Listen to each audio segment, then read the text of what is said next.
Good evening and welcome to the Murfreesboro City Board of Education meeting. At this time, we will ask two of our friends from Mitchell Nelson to please come to the podium, Mr. Maddox Whitenberg and Mr. Malik Sneed. If you all will please. They're going to do our pledge. They're going to lead us in the Pledge of Allegiance. And we'll ask the rest of us to please stand. And while we're standing, we'll also have a moment of silence. I pledge allegiance to the flag of the United States of America and to the republic for which it stands, one nation, under God, indivisible, with liberty and justice for all.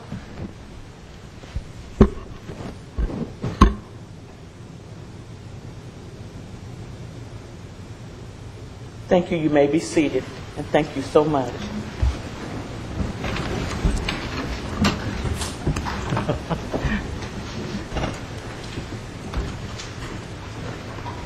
They did a wonderful job, and we certainly want to thank the two young men and also their principal. I know Mrs. Newell is, thank you, Ms. Newell. I know you're proud. At this time, we'll have a motion for the approval of the agenda. So moved. Thank you. Is there a second? Second. There's a motion and a second. All in favor, sign of aye. Aye. Are there any that oppose? No. Communications. Good evening, Dr. Gilbert. Good evening. We do have quite a few communications, and one of the most important communications is I'd like to introduce the new administrators in Murfreesboro City Schools. And we'll start off with Patty Kennedy. So, Patty, if you'd come up to the podium, please. Patty is the supervisor of the Department of Exceptional Children.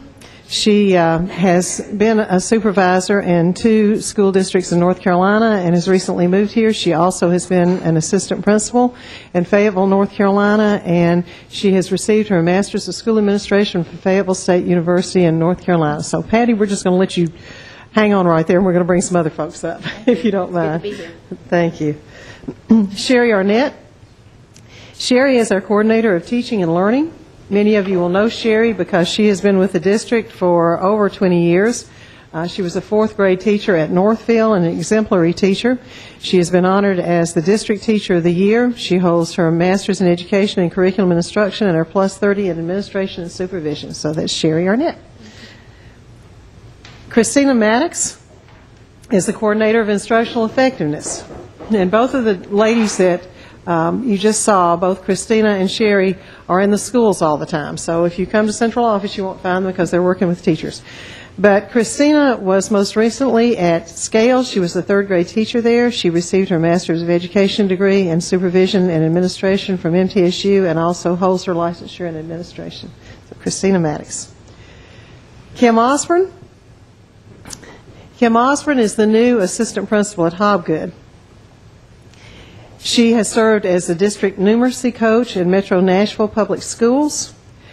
She also has conducted extensive professional development in STEM, which is science, technology, engineering, and mathematics.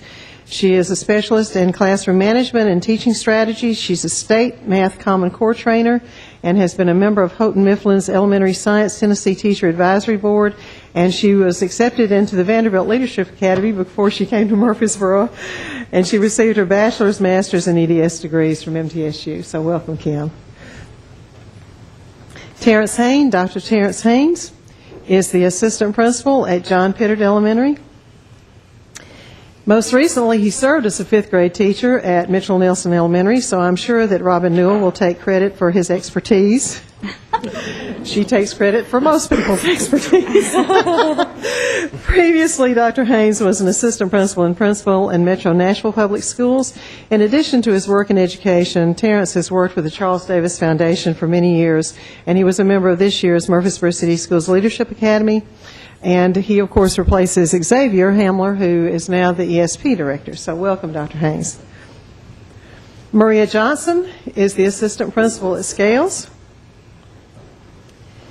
Johnson's background includes 9 years of juvenile justice, 5 years in classroom instruction, and most recently she was an assistant principal for Simpson Elementary School in Simpson County, Kentucky. She received her Bachelor of Science degree in elementary education from the University of Louisville and her Master of Arts degree in education administration from Western Kentucky University. And she is renowned because she moved to Murfreesboro and still drove to her school in Kentucky to complete the year because she was so dedicated to her children there. So welcome, Maria. Ginny Ortiz is the assistant principal. She's actually shared between Bradley and Scales. And she actually comes from Scales. Previously, she was at Discovery, and she also has taught at Irma Siegel, so I suppose that Emily might take some credit for that as a byproduct of being there. She is like our other folks who are working with instruction. She was ranked among the top 5% of the teachers in the district on the 2012 ThinkLink data. She received her master's in education degree and administration and supervision from MTSU. So welcome, Jenny. And then finally, Lori Offit. Lori was with us and then left us for a year and went to the county and came back to us. So we're very glad to have her. She is the assistant principal sharing a joint appointment between John Pittard Elementary and the Discovery School. She has taught at Scales and most recently was at Central Magnet. She received her bachelor's degree from Western Kentucky University, her master's and EDS degrees from MTSU, and she was a member of the state committee to develop the evaluation rubric for media specialists, and she also has taught some adjunct at MTSU. And I'm going to give any of you a chance to say this is really dangerous, to say anything you would like to say at this time. And if you don't want to say anything, that's fine too. It's your call. I would just like to say that I'm very excited to be back in the Murfreesboro school system. Dr. Gilbert's whole philosophy on the whole child is very important to me personally. I love both of the schools that I'm at, very diverse student populations. The support that we've been given already from the existing administration in the school system has been phenomenal. And I'm very glad, very happy to, first of all, to be selected for this position, but to be back in Murfreesboro City Schools, the finest school system. It really is. Thank you, Laura. I just want to thank you all for the opportunity to come and be a part of the Murfreesboro City School family. I think it is a great honor, and I'm just overjoyed to be here, and I look forward to working with each and every one of you and educating our children here in Murfreesboro City Schools. Thanks, Maria. Anyone else? Oh, Kim. Oh, this could be really dangerous. I just want to thank you guys for the opportunity to work in Murfreesboro City Schools. I love the newness of it, that it still feels like to me the community fabric I feel like is woven through the people. And because sometimes when the districts get too big, you lose focus and lose sight. And I truly believe in Dr. Gilbert's vision for Murfreesboro City Schools. So I just want to thank you for having the opportunity to be a part of this district. Thank you, Kim. Okay. Well, thank you all so much for being here. I really appreciate it, and you all can disappear if you would like to and go plan for tomorrow. I just want to take a minute and say welcome to all of those of you I know, and I'm fortunate enough to know some of you I've worked with, and some of you I've been fortunate enough to have as teachers for my children, and you're awesome, awesome administrators. The rest of you I really look forward to getting to know, and welcome so much to Murfreesboro City Schools, and welcome back too. Thank you. Thank you all.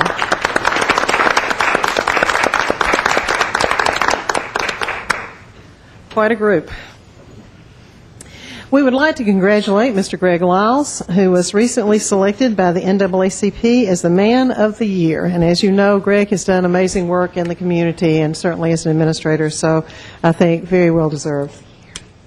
We would like to thank Blackman United Methodist Church that worked so hard on painting the preschool at Mercury Court, and also would like to thank First Baptist of Castle and Journey Point for helping with the Bellwood Bowden preschool. If you go by Bellwood Bowden, you'll notice there's some, I don't know what the color is. It's not a brown, but it's a really nice color out there, and it made it look just absolutely new. So really appreciate our partners, our faith-based partners, for stepping up and doing that. Murfreesboro City Schools has received a 21st Century Community Learning Centers grant in the amount of $275,000 for an initiative called Spotlight, which stands for Supporting pupil opportunities to learn with interactive, genuine, hands-on techniques. Now, somebody took a long time to think about that one. But the goal is to have students reach for the spotlight. And REACH is an acronym for Respect, Enthusiasm, Achievement, Citizenship, Hard Work. And the grant will impact Bradley, Cason Lane, Hobgood, and the Mitchell Nelson Schools. So we're very glad to receive that grant from the state. The following schools have received funding for the 2012-13 school year to operate the Fresh Fruits and Vegetable Program. Bellwood Bowden Preschool in the amount of $21,600, Bradley Academy in the amount of $17,800, and Hobgood Elementary in the amount of $21,550.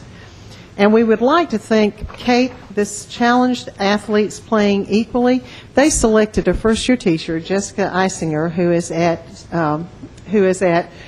at Irma Siegel, and we can tell that you were very proud of that, Ms. Spencer. So, in fact, she was very excited. She wrote me, she said, you have to look at this, you have to look at this, and it is indeed an honor. But they adopted her as a first-year teacher, and they pay it forward, Kate pays it forward, as a way for athletes to give back to the community that's given so much to them. So we certainly appreciate the Kate organization, and we congratulate Ms. Eisinger.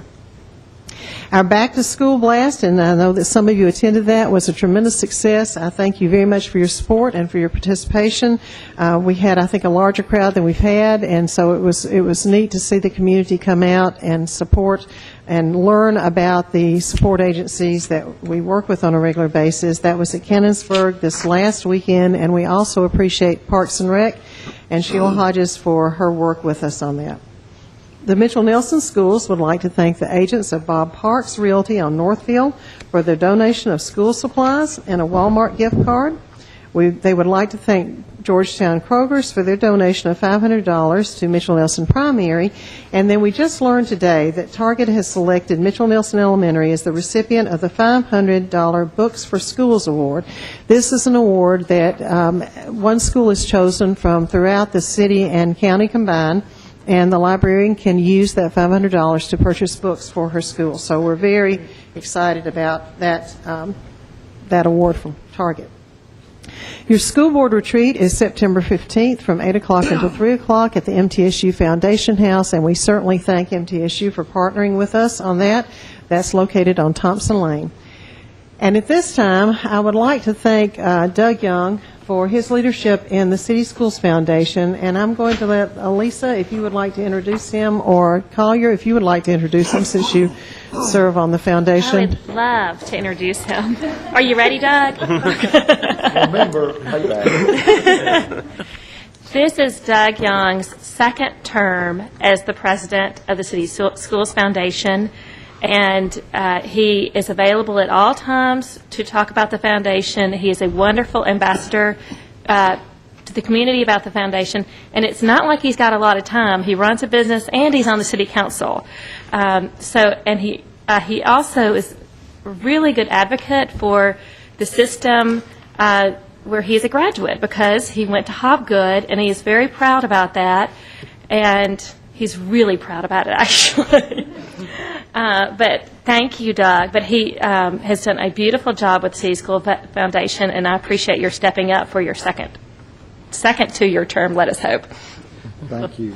Vice Mayor Washington, Madam Chairman, and distinguished school board members, I am Doug Young, and I am serving as the City School Foundation. We're going to have a real short PowerPoint presentation, and let me assure you, I know the importance of being brief. So we'll get started. And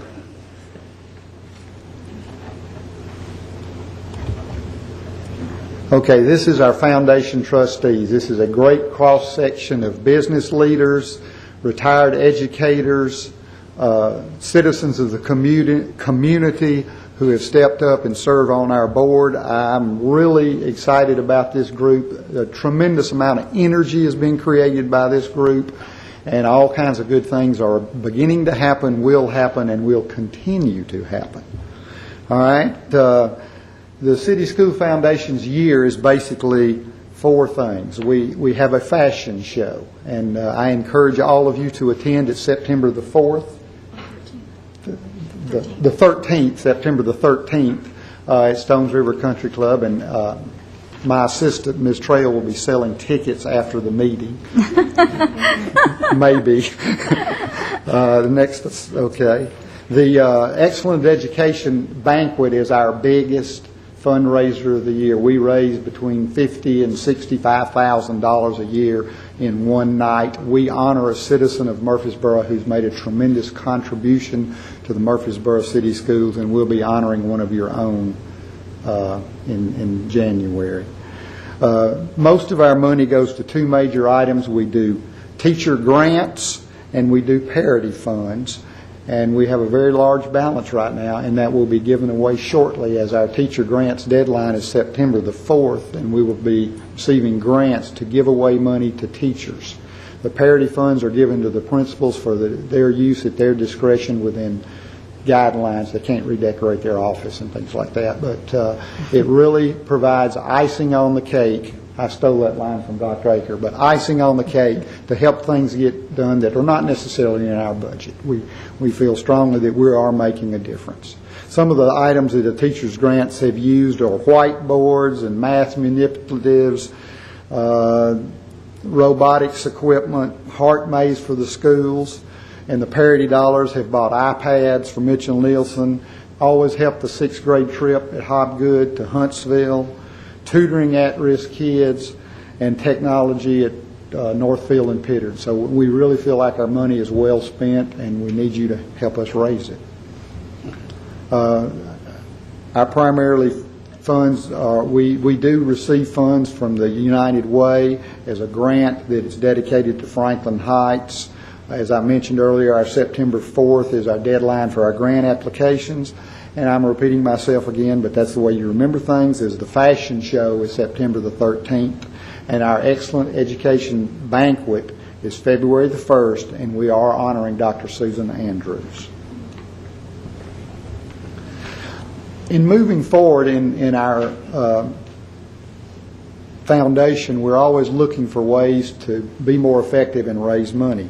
Your TSBA just had a conference in Nashville about the use and great opportunities through foundations, and we had some people attend that for us to give us ideas and learn how we can help the school systems and how we can help the city system grow and continue to move forward. All right, I'd like to entertain any questions that you might have, and tell you our foundation is 6 years old. And we're growing every year. As I mentioned earlier, we have a dynamic board, and we're pushing the envelope a little bit to raise money for our school system. Any questions?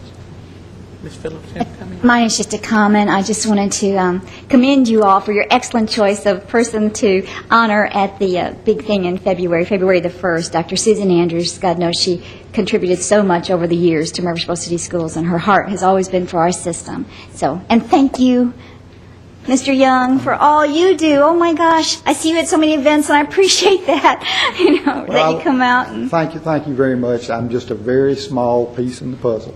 But I'd like to thank Dr. Gilbert and Lisa Trail and Leslie Etherly for the fine support they give us. They help us tremendously, and I appreciate that, Dr. Gilbert. Well, thank you for what you do. All right. Any other questions? I'm going home. Thank you.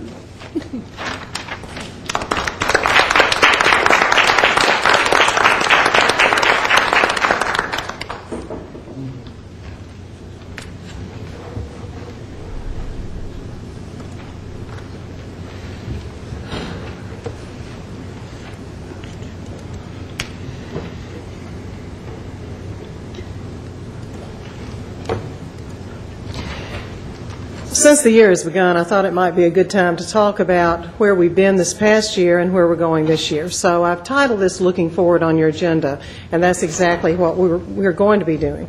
But at the in-service, we said that we are Murfreesboro City Schools, and so on this first slide, indeed, we are Murfreesboro City Schools, and our mission is to assure the academic and personal success of each child. As you know, we focus first on children. That's how we go about our mission statement. And we have really accomplished what we've accomplished through professional learning communities. And in a few minutes, I'm going to introduce Dr. Bob Baker, because without him, we could not have accomplished the tremendous strides that we have in academics. With professional learning communities, there's a focus on learning, collaborative teams, and a focus on results. And for 11-12, we have 5 C's that really I think we accomplished: construction, communication, community, collaborative learning, and celebration. When you think about the construction that has really happened in all of our schools, but particularly in Mitchell Nelson, Hobgood, and Discovery, there's just a listing of some of the things that have happened here. And I would ask you, if you have any questions, to feel free to stop me at any time with this. Communication, we have the e-newsletter that is out now on a monthly basis. We have a revised website that's much cleaner and easier to navigate. We have the intranet where our teachers can post documents and share them. And then recently we have implemented the Skyward Data Management System, which is going to be a huge benefit to the entire district. And it will take us a while to get all of the different components of that up and running, but we have begun. As far as community, you've heard a lot about community, and those are examples of our partners. One of our partners, obviously, is MTSU, and I was with Dr. McPhee this morning and thanking him for his contributions to the school district, but we also have other educational partners such as the Tennessee Technology Center and also Vanderbilt, which is a new partner of ours. We have partnerships with our governmental agencies, we have partnerships with our faith-based and our volunteer agencies. Collaborative learning occurs both with adults and with children. So what you have here, you have photographs of children who are learning together, but also adults who are learning together. It's very important that our teachers continue to learn, that our administrators continue to learn, that our support staff continues to learn. So collaborative learning and learning together is just a critical component of what we do in Murfreesboro City. And then celebration, and I'm just going to talk about this last year's celebrations. One, of course, is Hobgood was recognized with the 2012 Education Consumers Foundation Value Added Achievement Recognition.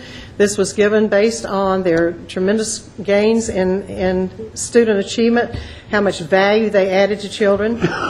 This we just learned of yesterday, as a matter of fact. We have 2 reward schools. We have Bradley that is receiving an award and a title of reward school because of the progress that it has made with its students, the great growth they've had there this last year, and also Discovery because of the high achievement of that school. So very proud of those 2 schools.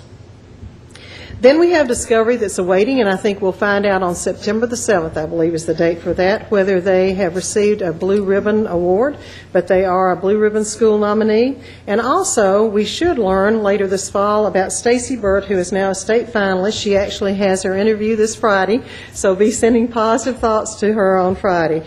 But she is a state finalist and Teacher of the Year, and Murfreesboro City does have more Teachers of the Year than any other district.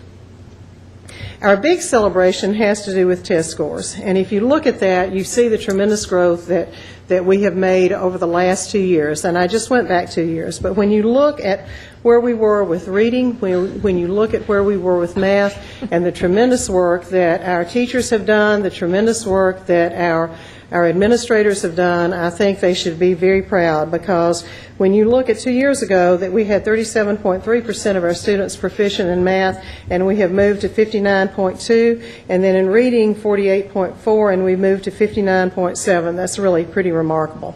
So at this point in time, we rank 15th in the state in the number of proficient and advanced students. We rank 17th in the state in the number of proficient and advanced students in reading. The first one was 15th in math, so I think that's remarkable out of 135, 36 school districts. Currently, we have 21.9% more students proficient or advanced in math than we had 2 years ago. We have 11.3% more students proficient or advanced in reading. And as you know, the Tennessean noted that our reading growth was the greatest in the Middle Tennessee area. So again, I cannot tell you how much I appreciate our teachers, how much I appreciate our administrators, our principals, and what they have done. They have worked very hard. They have focused on each child. They have focused on each skill, as we have learned to do with their professional learning communities, and I think that's really shows. So I want to congratulate them. So the bottom line is that in Murfreesboro City Schools, more students are learning more. And that is what we want to see every year. Now, as far as where we're going, this year, of course, we have planning to do for a new school. As you know so well, and the numbers will attest tonight, we are bursting at the seams at Scales. In fact, we've already burst out of the school into we call them the learning cottages. But we have the learning cottages on St. Andrews that are now in place. And so we are going to have to start planning for a new school in that area. We want to take a look at technology, and I'm hoping when I go to the superintendent's conference in September that we hear what the state is going to do as far as the Common Core, the PARC assessment, so we will know where to go with that. But I hope to bring back to you that information and for us to be able to start actively planning about what we need to do as far as technology. We will increase our communications with parents and the community. You will see that happening electronically and also through various meetings, and I think that's critically important. And then we are still looking at ESP. We want more enrichment in ESP. We have begun that process, but we will continue that process.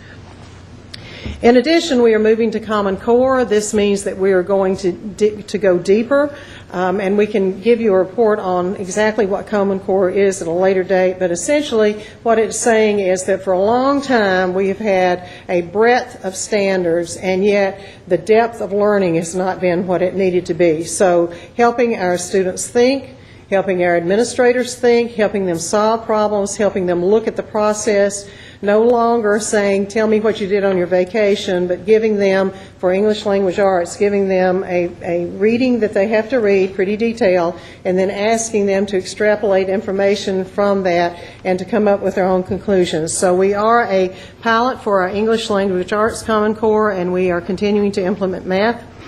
I want us to start to plan for a comprehensive approach to science, and I want this to be very intentional and very purposeful, because I think that's an area where we need to work.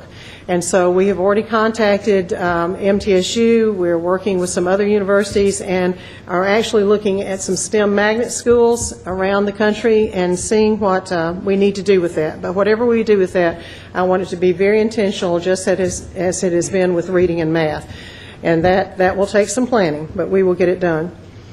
As far as professional development, listening to the community and also listening to the principals, I think that we need additional training in gifted, so we have partnered with Vanderbilt. We actually have a meeting with them in 2 weeks to plan out what that looks like, but it will be professional development for all the Discovery School teachers and also for one teacher in each grade level 3 through 6 at every other school. And our idea of that is, again, to form that foundation this year for really getting the information that our teachers need that they can start applying immediately this year, but also to plan for the future. Autism is something that we're going to focus on this year. I'm hearing this from our principals at almost every meeting that we have, so we are looking for training there. And then also leadership.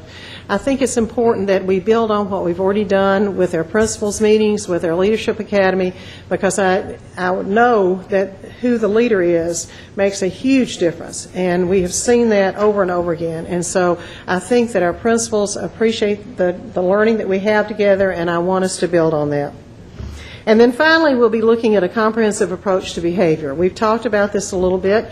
Carissa is heading that up with a psychologist, and we're really looking at creating an environment of respect among adults, or an environment of respect between adults and children, and an environment of respect among children. So those are the things we will be working on this year.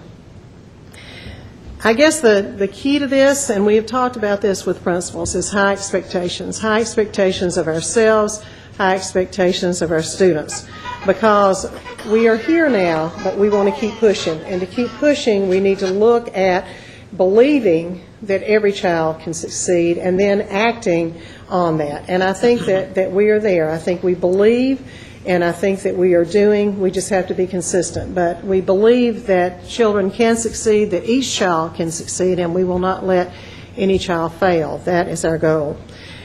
To do that, then it's going to take some deep learning, and I think we'll find that with Common Core. I think that we'll find that with our professional development we're doing. I think that the ladies that were introduced earlier tonight who are working with the teachers on a constant basis, I think that will help. I think that the principals are in the classrooms more, and I appreciate that so much. But the idea of deep learning and high expectations, if we had two phrases that we really had to say would be what this year is about, those are the two phrases. I want to ask Dr. Bob Aker to come up. Bob is the person I called first when I got this job, because I knew what professional learning communities could do. And he has stood with us since January of 2010. He met with the principals on a regular basis until the fall of 2010, when we really implemented professional learning communities, and he continues to meet with us. Dr. McPhee has been a tremendous supporter of Dr. Bob Aker. He has released him to work with school districts across the state. Now, Bob can't get to as many school districts as are calling him, because what people are learning is professional learning communities work. But I do want to introduce him because I want to thank him for what he has done. Bob, thank you. Thank you, Linda. I'm flattered to be here, really.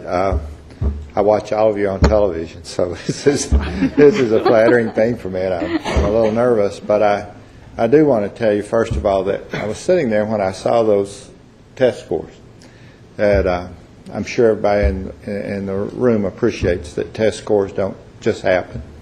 That reflects a lot of hard work on the part of a lot of people, from Linda, the school board, the principals, the teachers, the support staff. And goodness knows everybody has joined hands, even Gary, the work you've done. We really appreciate that. Linda had another slide up I just want to say 2 or 3 things about.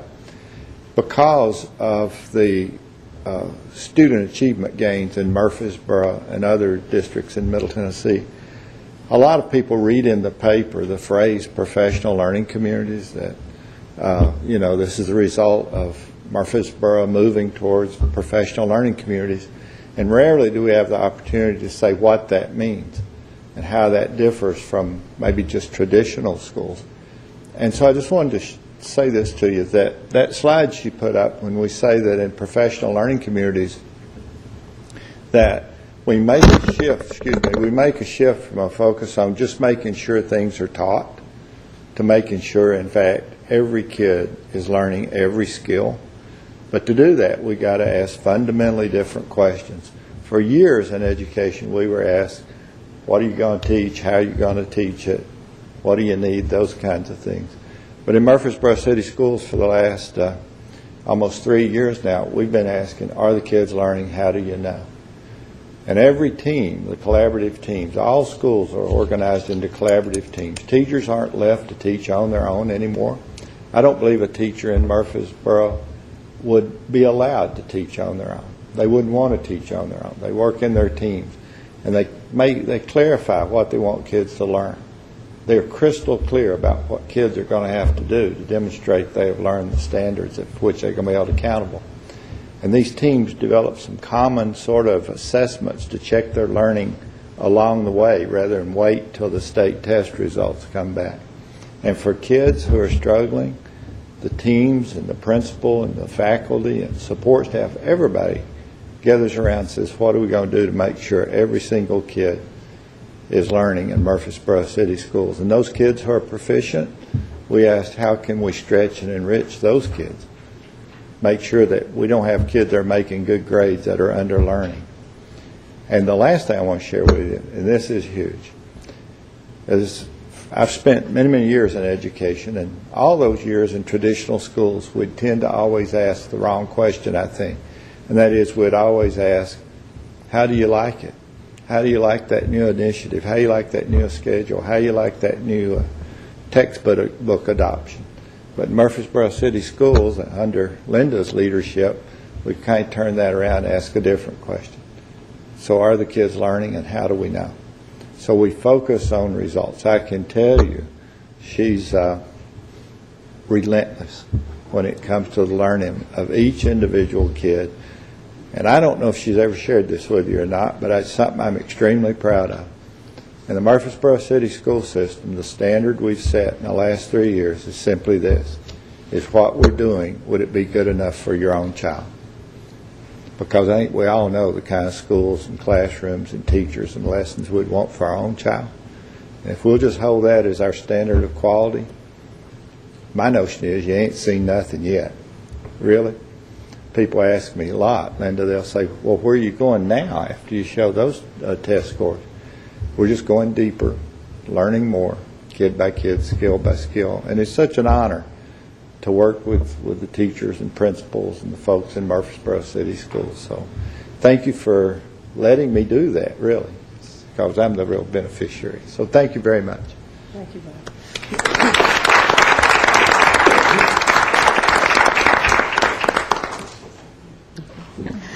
I want to thank Dr. Aker for his words there. We feel very fortunate to have you so close to us here at Murfreesboro City Schools and working so well with Dr. Gilbert. And with Dr. Gilbert, I just want to say we're not only fortunate to have a director of schools who excels in academic leadership, but also community partners and community leadership, too. And I want to thank you for that. Thank you.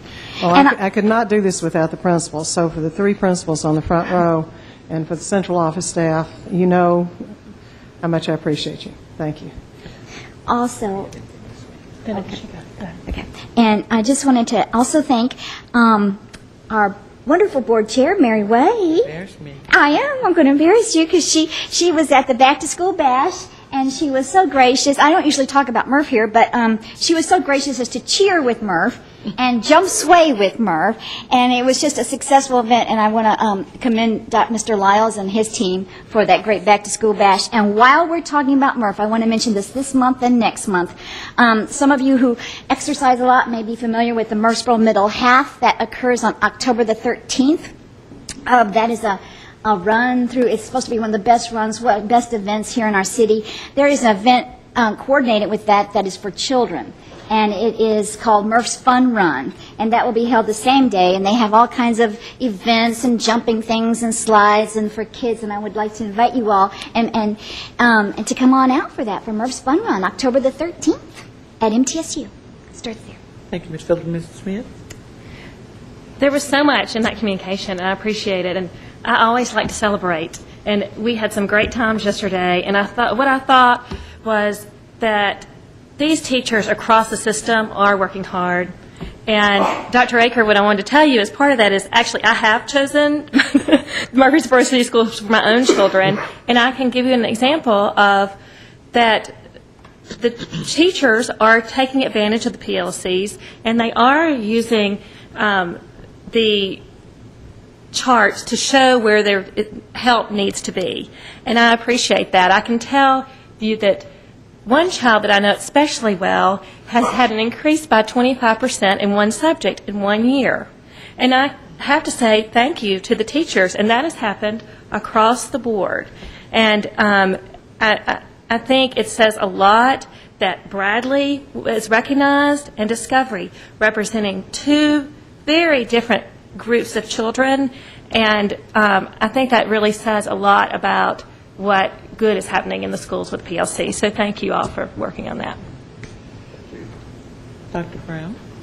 Dr. Gilbert, thank you for the look back. I think it's always important to look at where we've been, and it's equally important to look where we're going. So I think it's very important that you have definitive plans for where you want to be at the end of next year. I would echo the comments thanking Dr. Aker, the principals, and especially the teachers in all the schools across Murfreesboro City Schools. I know how difficult it is to move scores, and to see that type of improvement in that short a time frame is very, very impressive, and I want to thank everybody who was involved in that. Okay, if there are no more comments, we'll now go to our consent items. And if there's no discussion on anything or any questions, we'll ask for a motion on our consent items.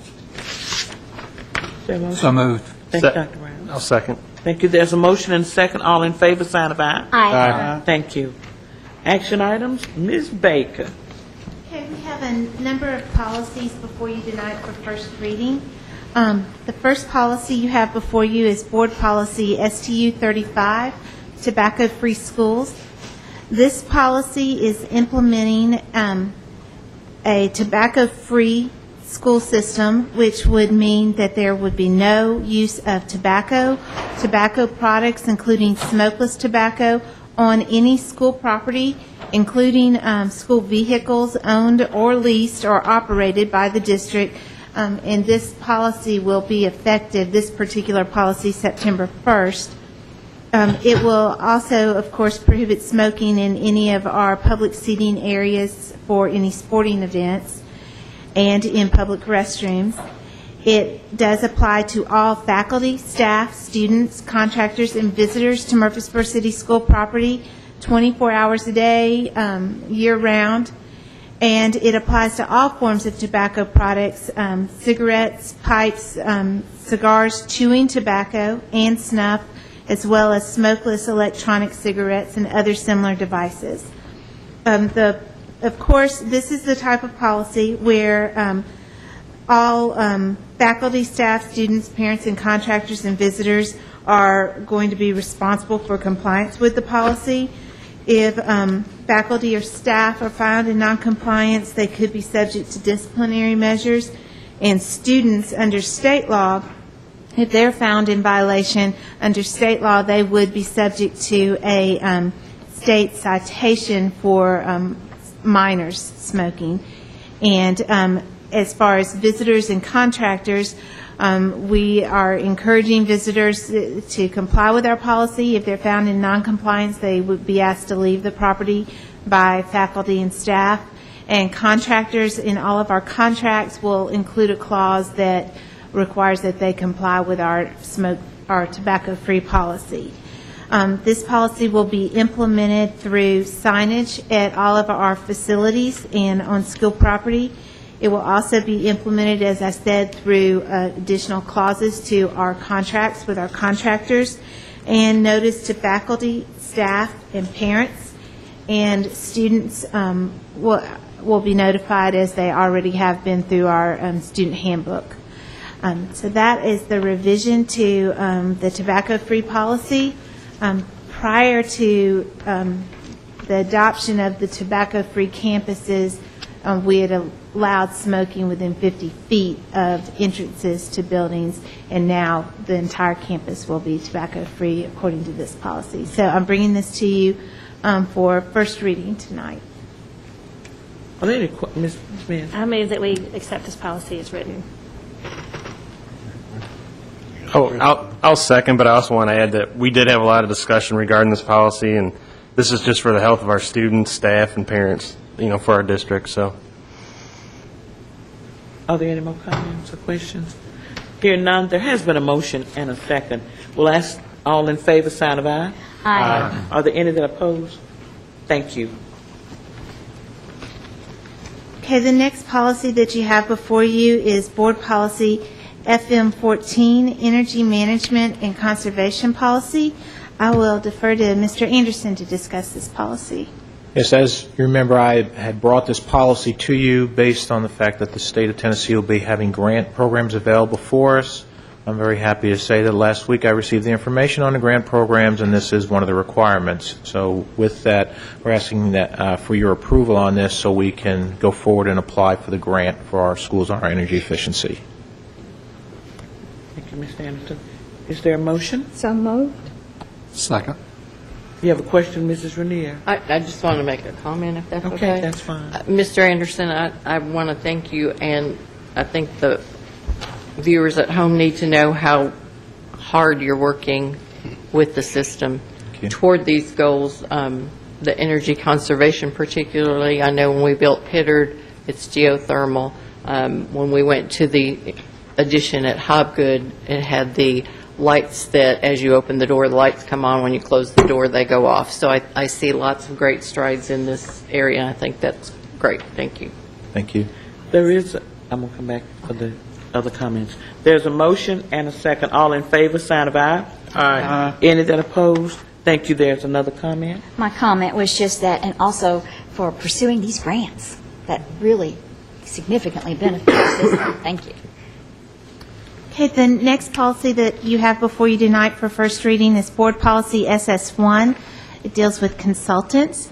This policy has had minor revisions from the current policy on the books. It just has clarified that this policy is for anytime we are engaging the services of a consultant for the school system, and it has made some clarification to the details that should be included in a proposal from a consultant. Any questions or comments for Ms. Baker? Hearing none, we'll entertain a motion. So moved. Second. There's a motion and a second. All in favor, sign of aye. Aye. Any opposed? Thank you. Okay, the next board policy that you have before you is Board Policy SS3, materials, supplies, and fees for extended school program. There are no revisions to this policy. Any questions? Hearing none, we'll entertain a motion. So moved. Is there a second? Second. Thank you. There's been a motion and a second. All in favor, sign of aye. Aye. Do any opposed? Thank you. The next policy that you have before you is Board Policy SS4, program contributions. The only change that was, of the changes made to this policy are to clarify that the board is delegating authority to the director of schools to accept donations and gifts on the school board and school district's behalf. Under state law, the school board has the authority to accept gifts and contributions. This policy authorizes the director to accept those gifts and contributions and requires the director to inform the board of any gifts and contributions that are accepted by the school district. It also includes some guidelines that should be followed when accepting gifts and contributions on the school system's behalf, such as equipment that is contributed to the school system would become the property of Murfreesboro City Schools and subject to the same controls and regulations governing the use of school-owned property. Also, that when deciding whether or not to accept a contribution or gift, you would need to determine whether there are any major costs for installation or maintenance of the gift or equipment. Also, before accepting any technical gifts, you would need to consider whether that is going to have any sort of financial impacts and whether it will work with the technology that we already have in our possession. And the policy under the guidelines also encourages individuals or organizations that are desiring to make contributions of supplies or equipment to the school system to counsel with school officials before they go and raise the money to ensure that it is an item that the system needs and can use, and to look into that before they go to the efforts to raise the money to make the donation or gift. And finally, the guidelines include that when cash contributions are made for a specific program, the donation will in no way supplant any financial efforts that the board has already delegated for that program.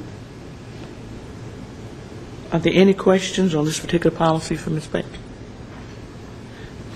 Thank you. Hearing none, we'll entertain a motion. So moved. Is there a second? Second.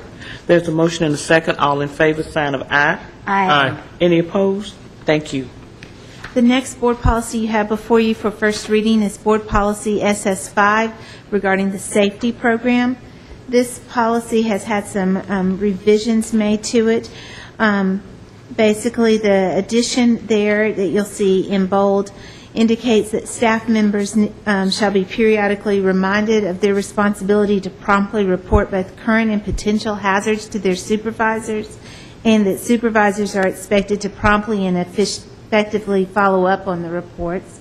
And it also includes the language that only students assigned to the school, staff, parents, and other persons with lawful and valid business on school premises shall enter on the grounds or into the buildings of the school during the hours of student instruction.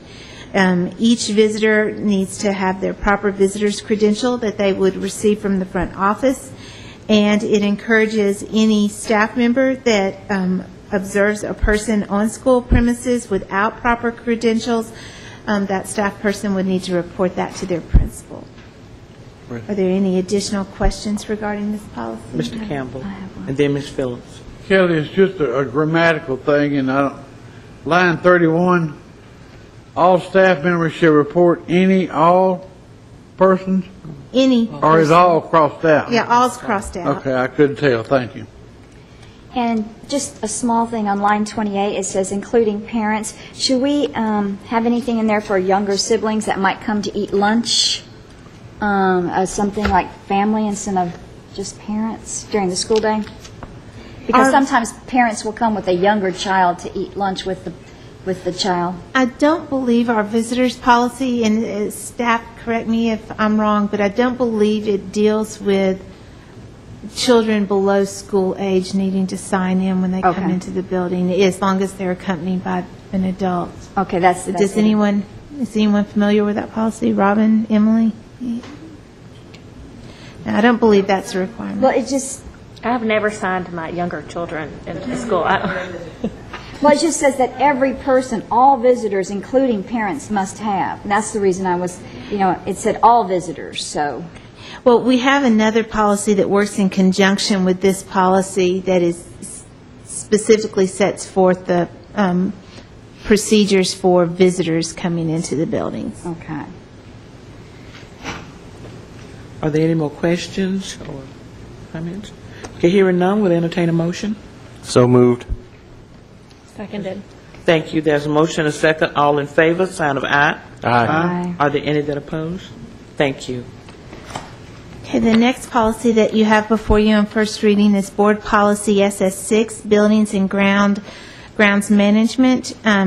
This policy has some language added to it to clarify that school building custodian is responsible to the building principal for the condition and appearance of the buildings at all times, and that it is the responsibility of each building principal, with the support of the maintenance department, to develop and maintain a janitorial work schedule which will detail the procedures to be followed in cleaning and maintaining the school plant and grounds. Any questions for Mrs. Baker? Mrs. Renier? It's not actually a question, but on lines, 17 through 19, I like the idea that we're determining their work schedule, and also that this includes evaluations, because I know cleanliness of some of our buildings has been an issue at some points in time. I know now the beginning of the year everything looks wonderful, but we need to make sure that that's kept up throughout the year, and I think giving the principals this authority to evaluate their janitorial and custodial staff is a great idea. Are there any other comments or questions? Hearing none, we'll entertain a motion. So moved. Is there a second? Second. Thank you. All in favor, sign of aye. Aye. Any opposed? Thank you. And the next policy that you have before you on first reading is Board Policy SS8, Bus Conduct. The only real additions to this policy deal with the addition of the bus assistant and the teacher while on the bus are individuals that students must take direction from, and that they are under the supervision and control of the bus driver, bus assistant, and a teacher while the teacher is on the bus. The current policy has had the rules of bus conduct specifically laid out in the actual board policy. Those are being removed from the board policy and placed in the handbook for students that is given out to students that list their conduct. Ms. Phillips? I have a suggestion. As much as I hate to say it, in our house, that our kids did not access the handbook very often. And I'm just wondering if we couldn't put these, make sure that every child that rode the bus got one of these rules of conduct in their backpack, because that way I think it might be more accessible to them and their families alike, to they and their families. Any other comments or questions? Hearing none, we'll entertain a motion. So moved. Second. There's a motion and a second. All in favor, sign of aye. Aye. Any opposed? Thank you. Okay, the next policy that you have before you on first reading is the Board Policy SS10 on mail, email, and delivery services of the school system. This policy, the only revision made to this policy was to clarify that school system mail, the inter-office mail system, and our email system, and our courier, that those are used strictly for school board business. Are there any questions on this policy? Any comments? Hearing none, we'll entertain a motion. So moved. Is there a second? Second. Thank you. There's a motion and a second. Question? A question, Okay. and I don't know that it deals with this, but it does deal with this too.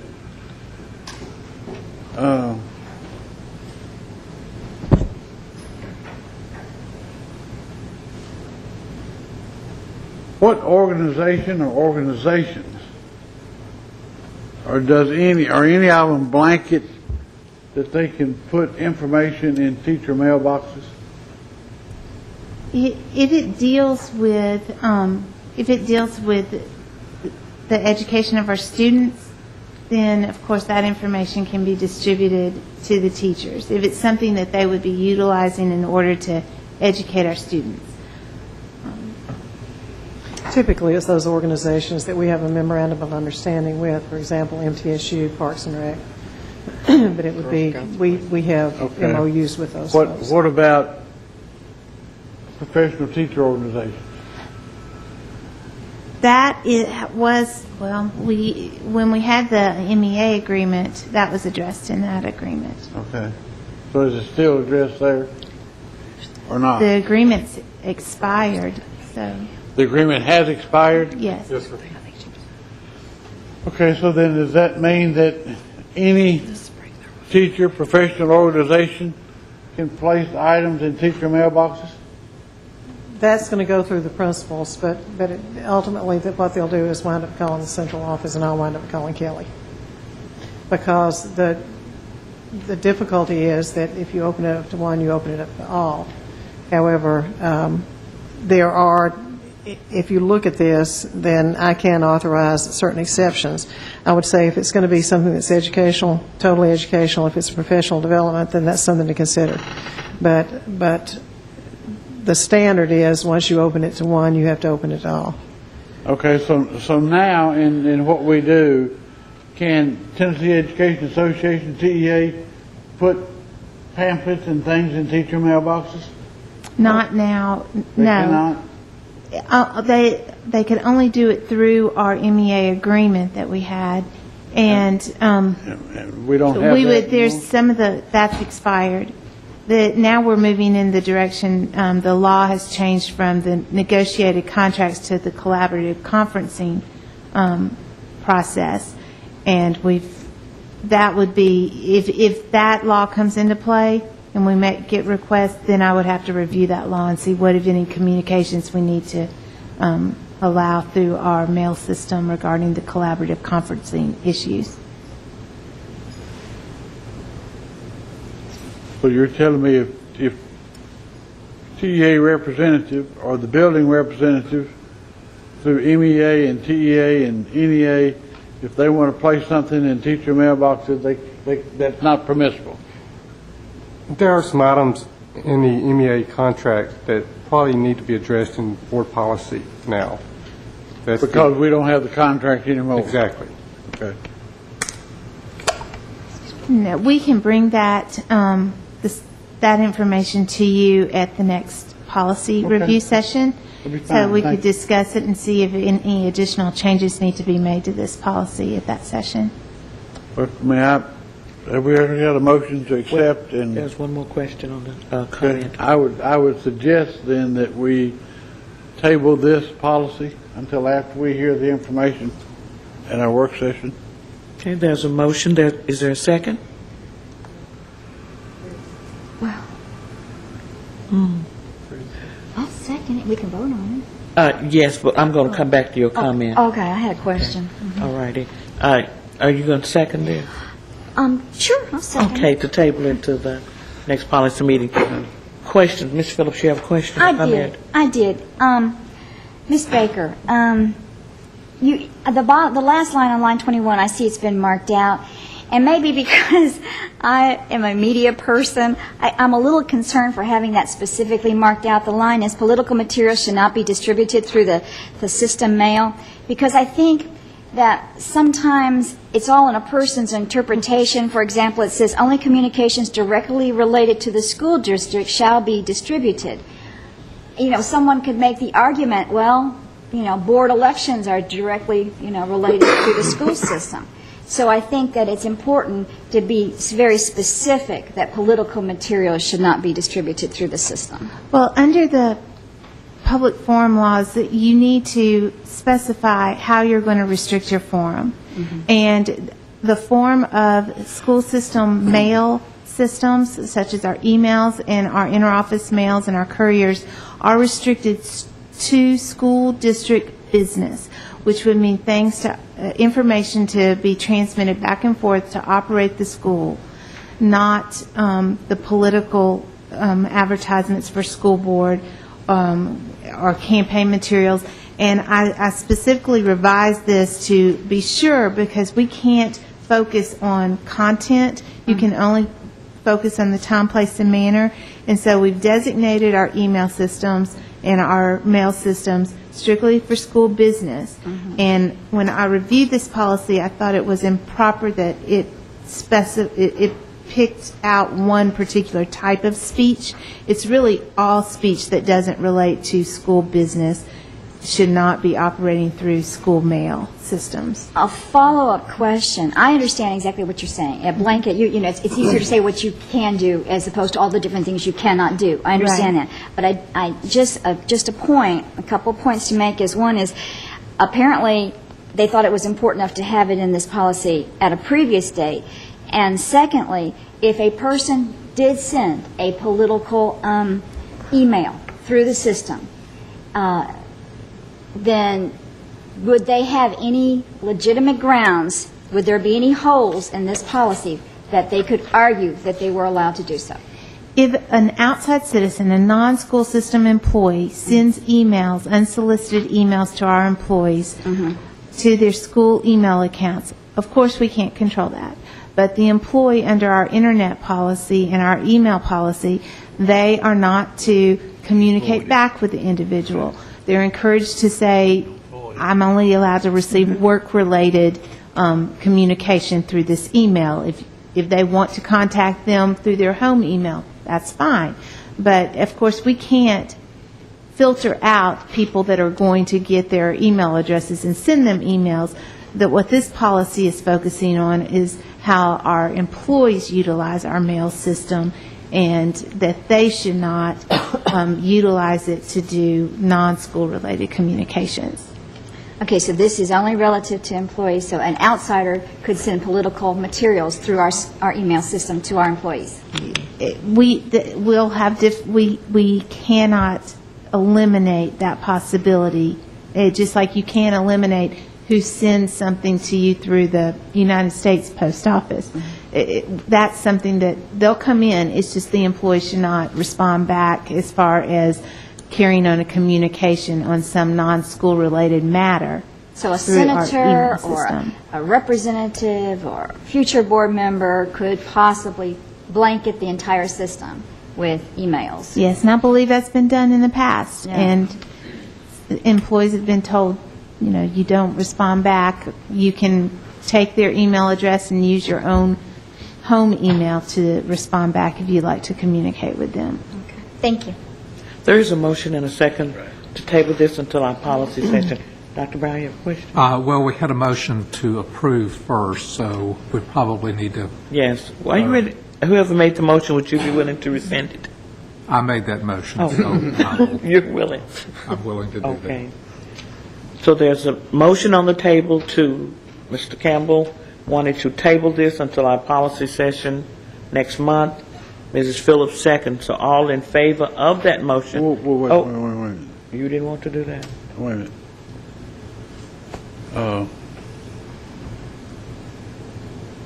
Give me a second. He's going to send a mass email. That'll be what, October 9th? Is that right? September the 14th. September, September, yeah, okay. I'm fine. You're going to be in town. I'm fine. Okay. I was getting a month ahead. That's all right. We're now ready to vote. All in favor of this motion being tabled until September the 14th, say aye. Aye. Are there any that oppose? Thank you. Okay, the last board policy you have before you tonight for first reading is Board Policy SS11, Student Wellness. The revisions to this policy were made by our Coordinator of School Health and Wellness. Mr. Anderson, do you have any comments relative to these revisions? Only I wish she was here tonight to answer any questions.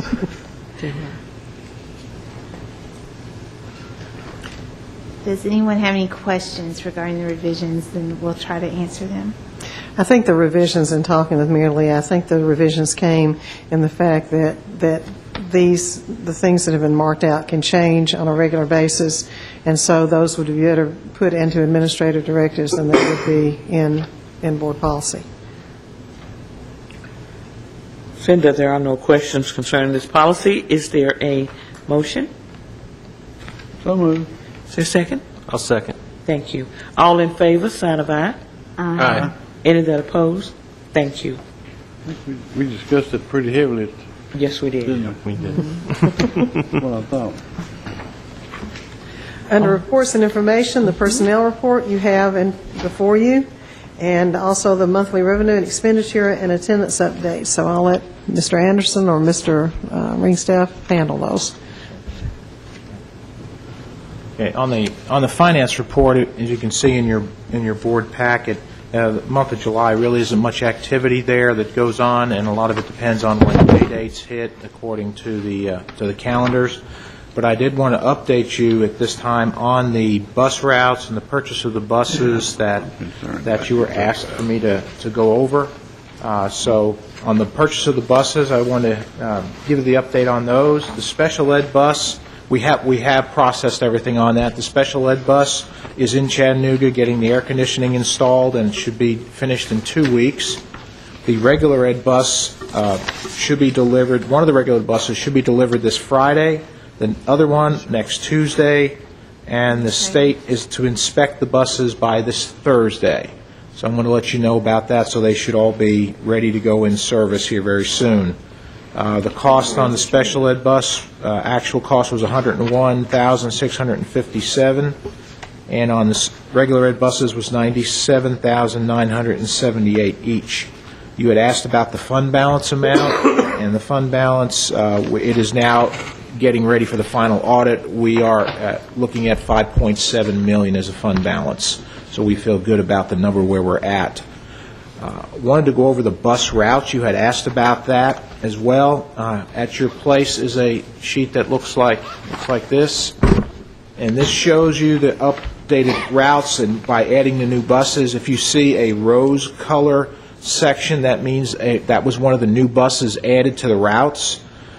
The first page is all regular ed buses. The second page, the top half is regular ed. The bottom half are the special ed buses. If there is a green box, that means the bus is on the route for less than 45 minutes, which is 1/2 of the state allowed amount. If it's a yellow box, that means it's in the range of 46 to 75 minutes, which means that we keep an eye on that route so it doesn't get any dangerous areas. If it's a red box, that means it's still within the state law, but it's 76 to 90 minutes that the child may be on the bus. Now, how we do this is from the times that are shown is from in the morning, from the time that the first child is picked up to the time the bus gets to the school. So obviously, only one child or group of children are on for the longest amount of time, and the closer you get to school, of course, the less time they spend. In the afternoon, it's exactly the opposite. It's from the time the bus leaves the school to the time the last child is dropped off of the bus at home. So we wanted to let you see that. By adding the buses we added, you can see that those routes and those are really in the green, and there's just a couple yellows on those, so we feel real good about that. We only have 5 routes that are in the red zone, which again is an excellent number for us to have to deal with. Is there any questions on what we've done on the bus routes and by the addition of the buses, how that's helped or hurt? Ms. Renier and then Ms. Phillips. You said that we have buses that will be coming. I thought that we were putting buses on immediately on the routes like Siegel and Scales. Yes, the rose-colored are the ones we've put on already. Right now, we have no spares.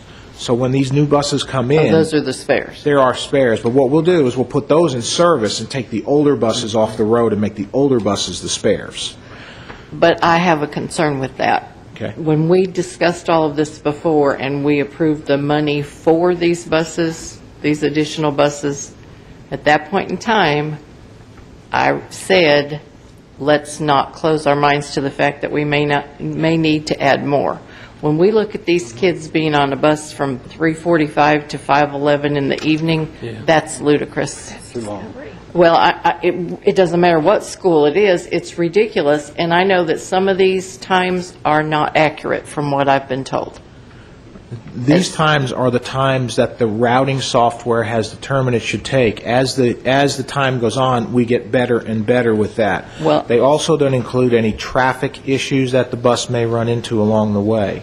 One of the things I did want to focus on, I talked about first run and second run of some of the buses. Mm-hmm. The first runs, our goal is to keep them under 20 minutes, so they're back to the school within a half hour, and every one of those has done that except for one, which I think is at 21 minutes or so. So we've been able to do that on all first-run buses. So that's good. When they come back to the school, they do run that real short route and then get back to the school. Well, I don't mean to belabor the point, but I have heard that there are children sitting in schools waiting for a bus 40 to 45 minutes, and then it possibly is another 30 minutes before they get home. So I don't think these times are accurate. And granted, this is the beginning of the year, and we know things will level out and will get better. But I'm just concerned, will we need to add more buses? Is there something, I understand we have to have extras. We have to have some surplus in the buses in case of a malfunction, mechanical breakdown, whatever.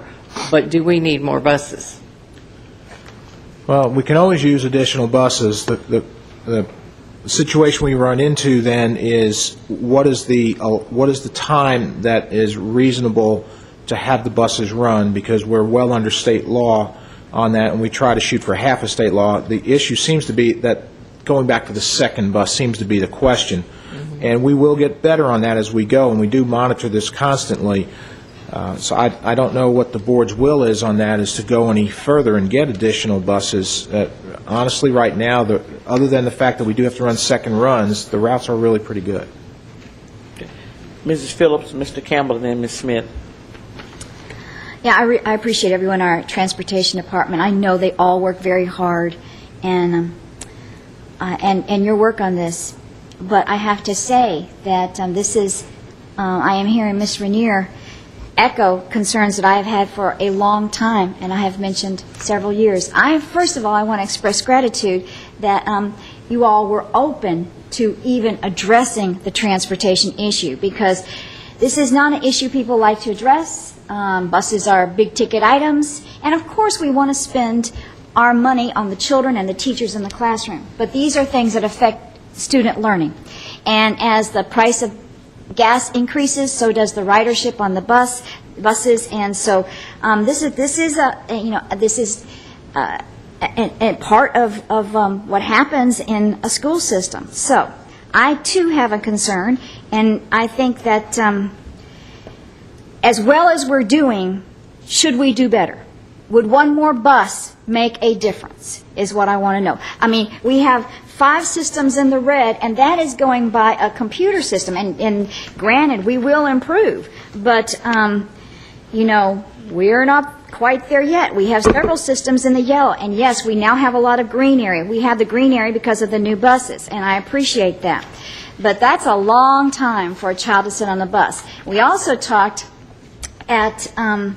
or to sit in a gym waiting for a bus, And we also talked about questions like, is the last child picked up, is that the first child delivered home? In other words, so as a child going to be on a long ride, both going to school and coming home from school, those are important points. And so, you may have addressed that, but I don't see it. I'm probably overlooking that somewhere. But, I just think it's possible that we need to, have, I love that phrase, deeper learning about our transportation.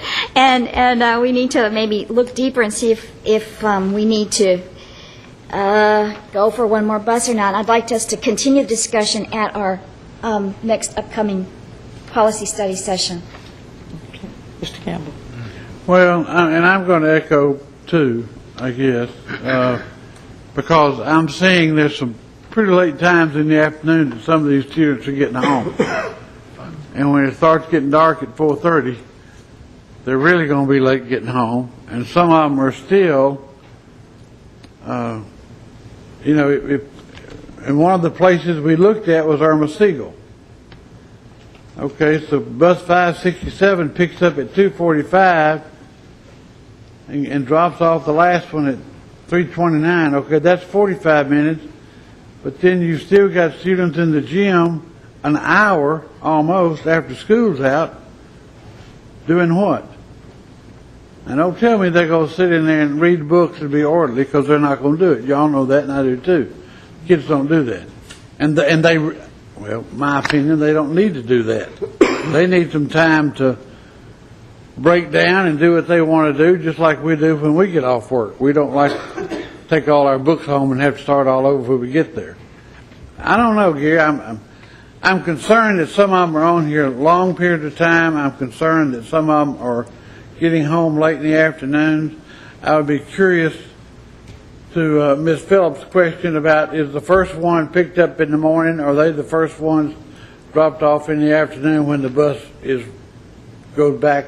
And y'all have to work that out. I would like to see you look at the possibility, and I think I would be in favor of the purchase of maybe 2 more buses. Seriously. I think we've still got something left in fund balance that we can go back to, and I think this is becoming a critical issue. We're going to have to do it sooner or later, because we build another school to open in 2 years. We know we're going to have to buy buses in for sure. So maybe we need to put some in and see.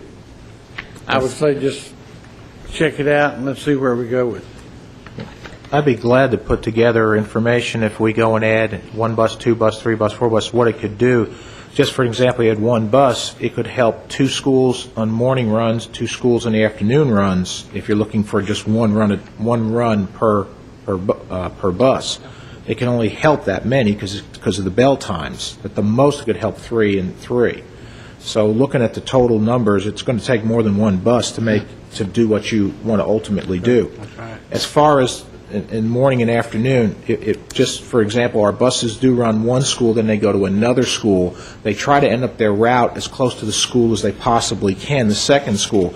So if we're going to go the opposite direction, the bus is going to have to go all the way out to the end of the route, drop off, and come back to the school, and then go to the next one. So it really is counterproductive to the ultimate speed of getting to second school in the bell times.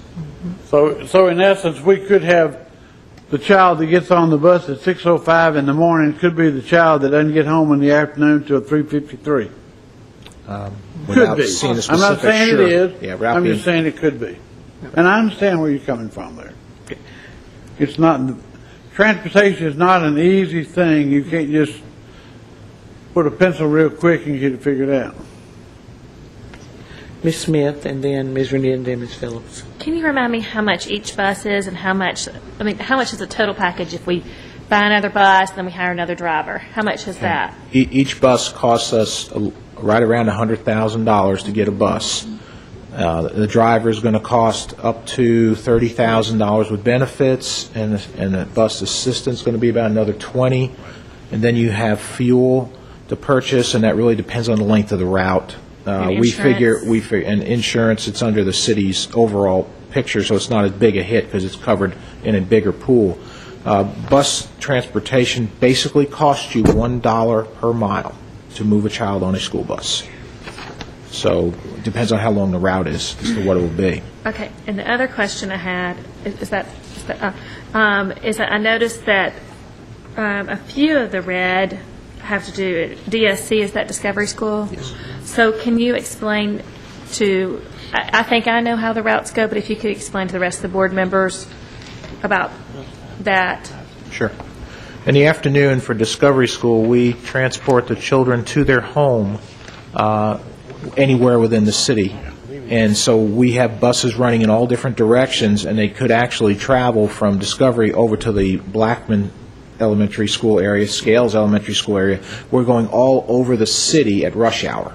So those routes are going to be long, and it's going to be an issue for us to be able to get that under a time limit that you may be shooting for.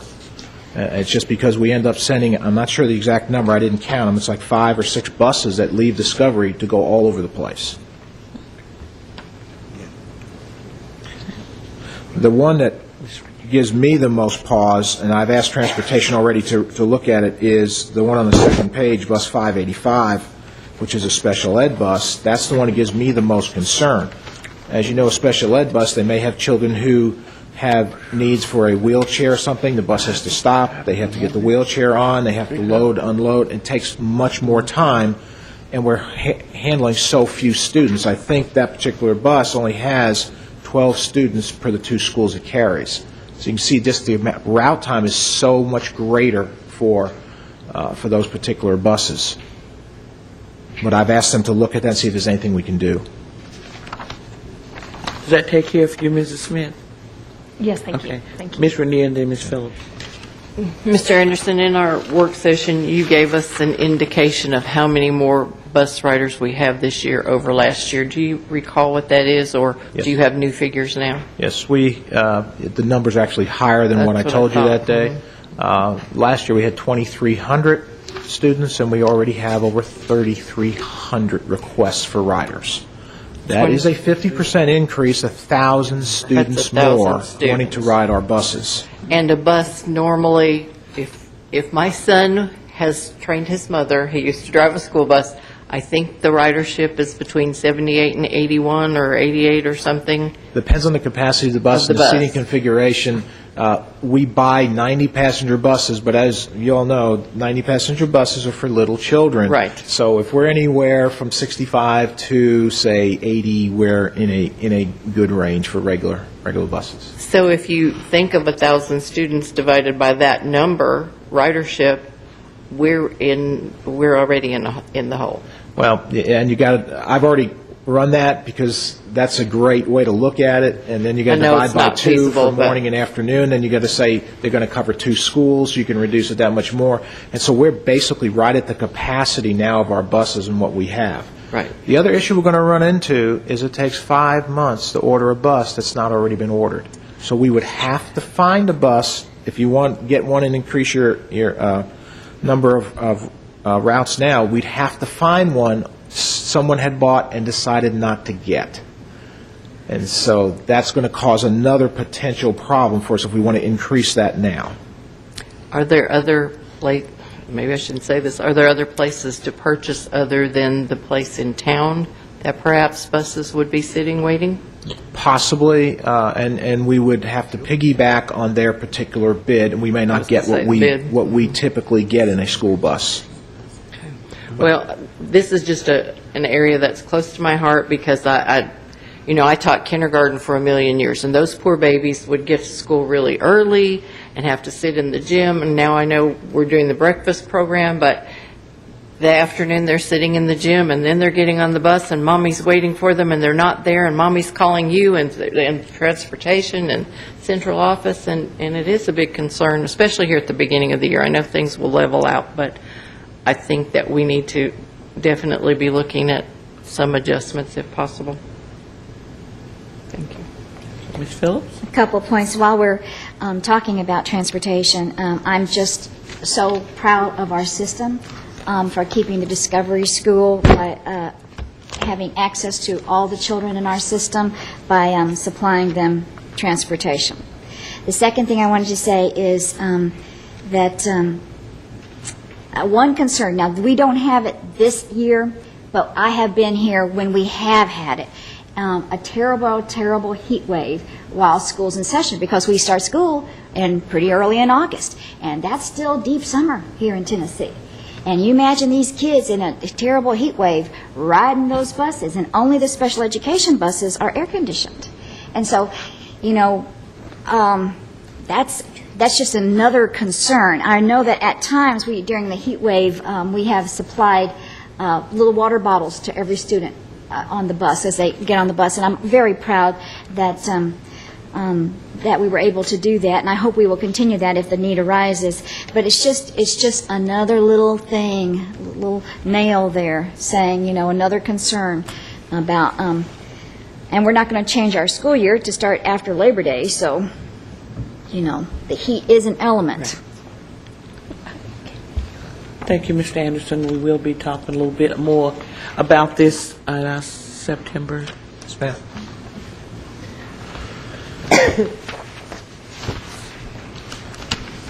The next report is on the enrollment report, and you have at your desk the updated sheet through yesterday.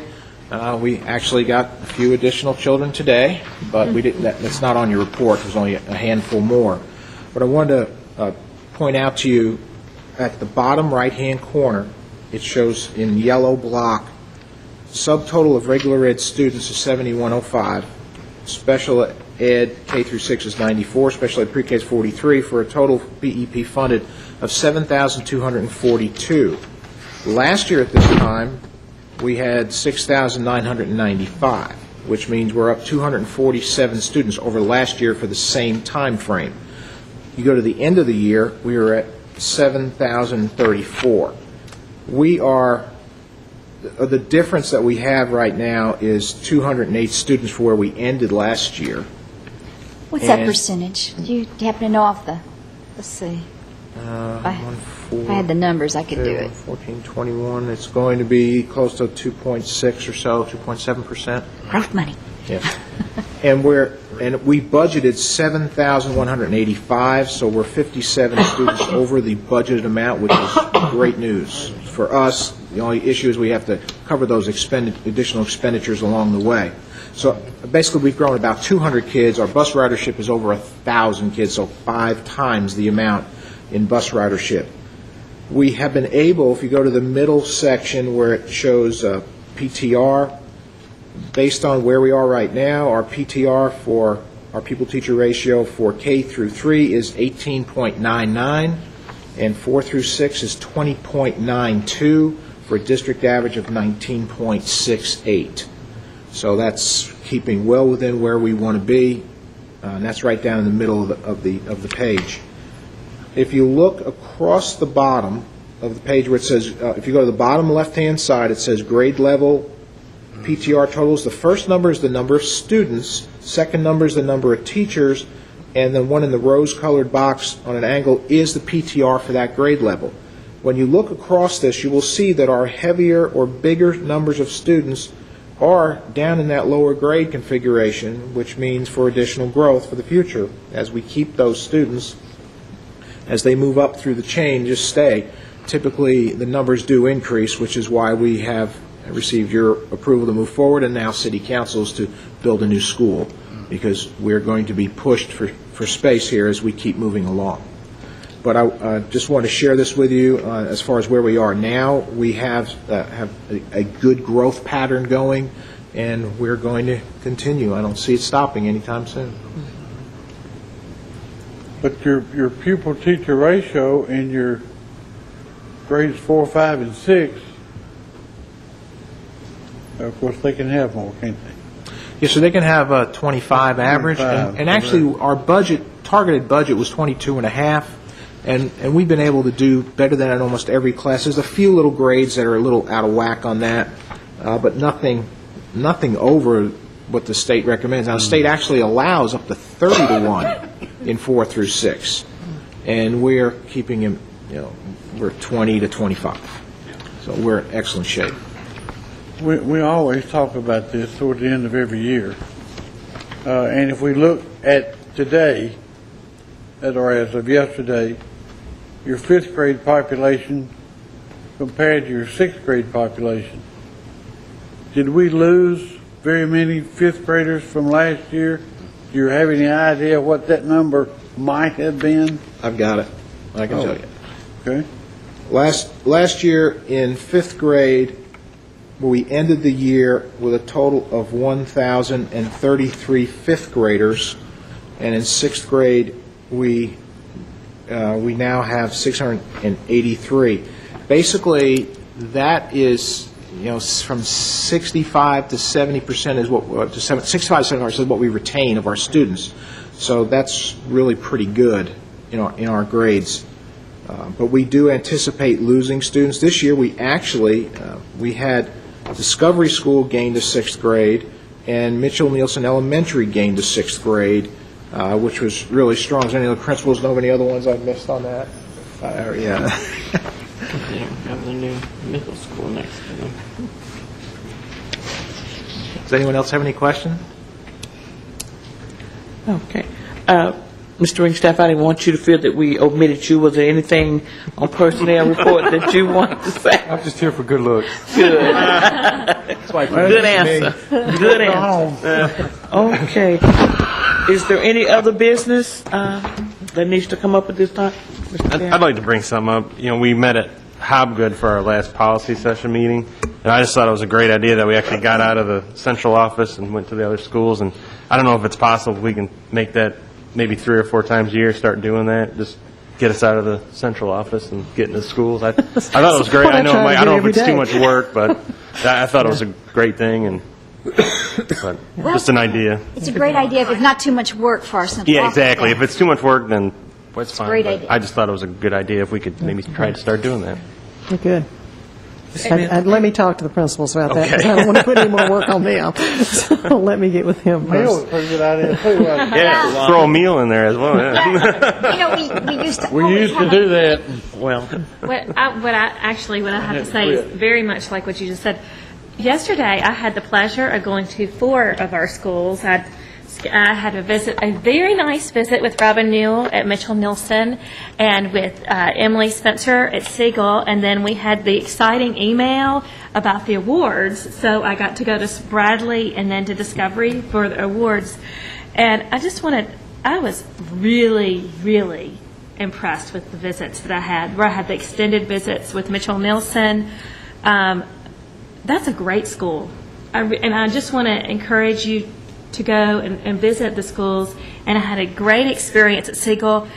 I also fell upon this incredible teacher who had kindergartners. He was wearing overalls, and he had a guitar, and they were singing at Siegel, and they were singing in their first 10 days of school or so, their vowels backwards and forwards, and then when it got to the letter I, they go, aye, aye, Captain.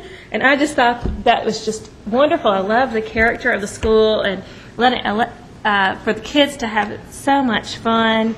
But anyway, I just want to encourage y'all to, the teachers really were receptive to my being there. So if you get a chance to go visit the schools, I've made a lap. I think I'm almost there with all the system, but I think I'll probably start over. But we have some great principals that are very devoted to our school children and to their faculty.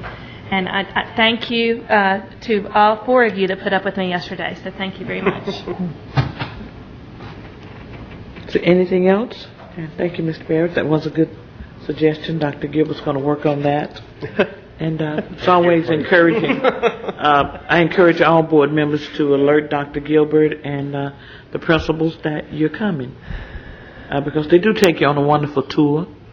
And we have to realize that a lot of that's during instruction time. So be cautious when you go at what the teacher's having to do.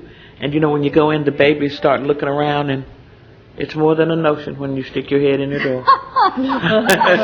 They've got to get them back under, this is what we're doing. So do go by and visit as you can, but I do encourage you to make Dr. Gilbert aware when you're going to visit, and so she can make the principal aware. So if it's a bad day, they can tell you it's not a good day. If nothing else, is there a motion to adjourn? So moved. Second. Adjourned.